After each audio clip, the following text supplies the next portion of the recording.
નમસ્તે વિદ્યાર્થી મિત્રો, આજે વાત કરીશું ધોરણ 8 અને વિષય હિન્દીના કાવ્ય નંબર 3 મત બાટો ઇન્સાન કો નો સંપૂર્ણ અભ્યાસ અને સ્વાધ્યાયનું સોલ્યુશન મેળવીશું।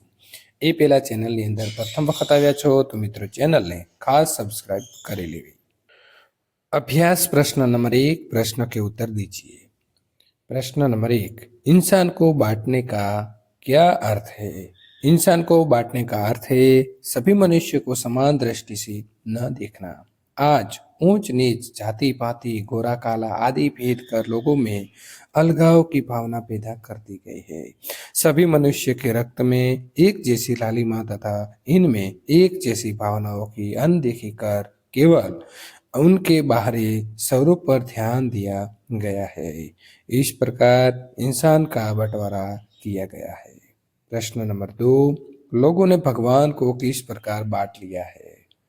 उत्तर, कुछ लोगों ने भगवान मंदिर में तो कुछ लोगों ने भगवान मस्जिद में रहते हैं। कुछ लोगों ने अपने भगवान के लिए गिरजाघर बनाए हैं। एक ही भगवान को लोगों ने अलग अलग ढंग से देखा है। वे इनकी अलग अलग तरीके से पूजा करते हैं। इस तरह लोगों ने भगवान को बांट लिया है। प्रश्न नंबर 3, चट्टानों की प्यास कैसे बुझाई जा सकती है?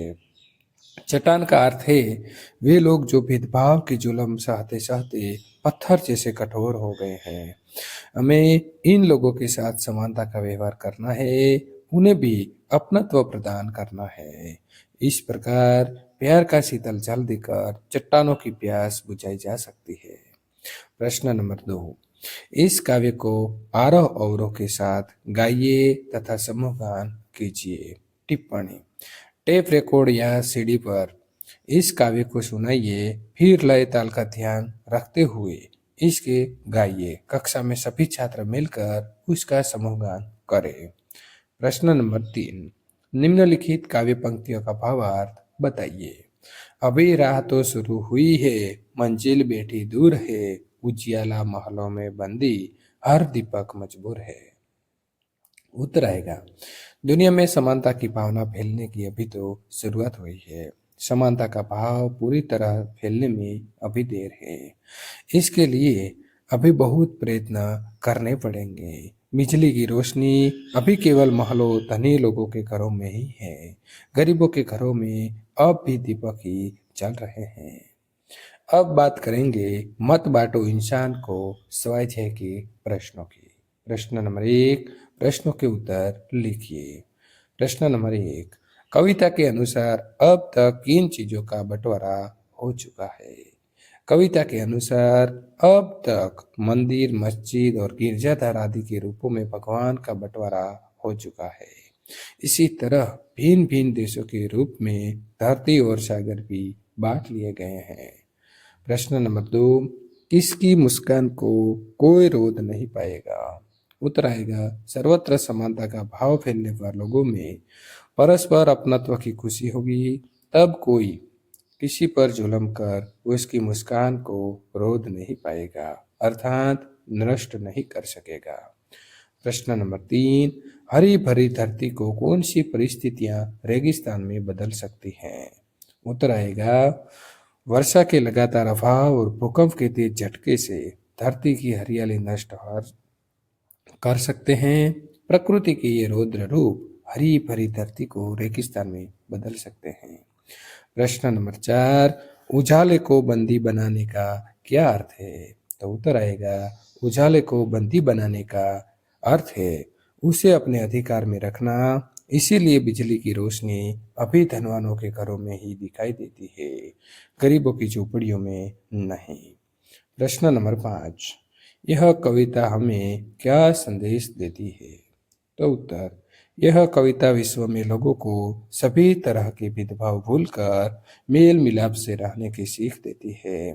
इस प्रकार यह हमें विश्व बंधुत्व का संदेश देती है। प्रश्न नंबर 2, निम्नलिखित शब्दों को शब्दकोश के क्रम में लिखिए। प्यासी, आंगन, सागर, इंसान, वितान, ऊपर, रेगिस्तान, मंजिल, काटी, गिरजाघर, मुस्कान, चट्टान, उदास और बंदी। तो अब हमें शब्दकोश के क्रम में लिखेंगे। आंगन, इंसान, उदास, ऊपर। એટલે કે પહેલા स्वर आएंगे, बाद में व्यंजन। गिरजाधर, घाटी, चट्टान, प्यास, बंदी, मंजिल, मुस्कान, रेगिस्तान, वितन और सागर। आज के इस आधुनिक परिवेश में संयुक्त परिवारों की जगह एकल परिवार ने ले ली है। एकल परिवार के पक्ष विपक्ष पर कक्षा में चर्चा कीजिए। शिक्षक, आज संयुक्त परिवार की जगह एकल परिवार की हवा चल रही है। सुभाष, तुम इस बारे में क्या सोचते हो? सुभाष, गुरुजी, समय के अनुसार जो परिवर्तन होते हैं वे अच्छे ही होते हैं। आज संयुक्त परिवार बूढ़े व्यक्ति की तरह ही बूढ़े और अनुपयोगी हो गए हैं। प्रशांत, गुरुजी, संयुक्त परिवार बरगद के वृक्ष की तरह होते हैं, उनका महत्व न समझने वाले की ही उनकी बुराई करते हैं। सुरेश, गुरुजी, हमारा परिवार एकल परिवार है, पिताजी, माँ, दादी और मैं, बस ये 4 जन ही हमारे परिवार के सदस्य हैं। घर में बड़ी शांति रहती है। जब हम संयुक्त परिवार में थे तब रोज आपस में झगड़े होते थे। पुरुष खर्च के बारे में और महिलाएं काम के बारे में झगड़ती थी।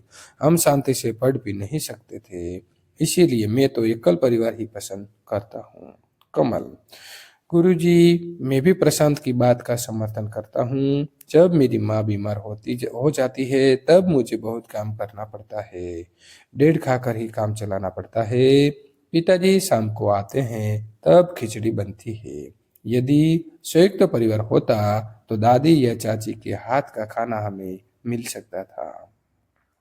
सुमन, गुरुजी, एकल परिवार में बच्चे बिगड़ जाते हैं। हमारे पड़ोस का लड़का माँ बाप के न रहने पर इंटरनेट पर वह सब कुछ देखता है जो उसे नहीं देखना चाहिए। बच्चों का चरित्र को बिगाड़ने में एकल परिवार जिम्मेदार है। राजेश, गुरुजी, हमारे पड़ोस में संयुक्त परिवार है। कोई बीमार होकर अस्पताल जाता है तो बारी बारी से घर के सदस्य उसकी देखभाल करते हैं। क्या एकल परिवार में यह संभव है? शिक्षक, हाँ, तुम्हारी बात ठीक है। संयुक्त परिवार में सहयोग की जो सुविधा होती है वो एकल परिवार में संभव नहीं है, परंतु परिवार की शांति और आर्थिक दृष्टि से समय की मांग एकल परिवार है। प्रश्न नंबर 4, अपूर्ण काव्य को पूर्ण कीजिए। रात होने पर मैं निकलता हूँ, सबको देता हूँ शीतलता। तो जवाब लिखीશું। रात होने पर मैं निकलता, सबको देता हूँ शीतलता।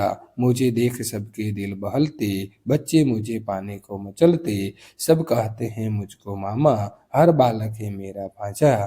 ये तो मैं तारों का राजा। મિત્રો, તો સંપૂર્ણ અહીં આપણે સોલ્યુશન પૂર્ણ કરીએ છીએ। આ પ્રકારનું સોલ્યુશન મેળવવા માટે અહીં આપેલી એન્ડ સ્ક્રીન ઉપર ક્લિક કરી શકો છો।